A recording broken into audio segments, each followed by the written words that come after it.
Hey everyone, Rudy Down Johnson RV here to show off the 2021 Leisure Travel Twin Bed. Sammy Smith's my camera person today. Please reach out to her if you have any questions. So this one comes with the Alcoa rims. Every Leisure Travel's full body paint. You have the courtesy light right there, so when you go in and out, the driver passenger lights up. I'm going to focus on the inside.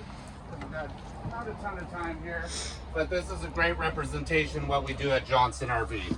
You have great storage up top, solar panels, leveling jacks. This thing is very well equipped. This is espresso brown with the Antarctica countertops. You have a deep stainless steel sink here.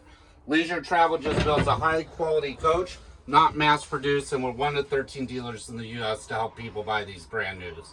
So we really focus on the pre-owned market, do a 70-point inspection, detail inside and out, and a full orientation before you take it home. Back here you have the twin bed layout. This can be turned into one big bed. I'll have Sammy show you that bathroom there. Give us a call, ask for Sammy Smith or anyone else here at Johnson RV. We'd love to help you out.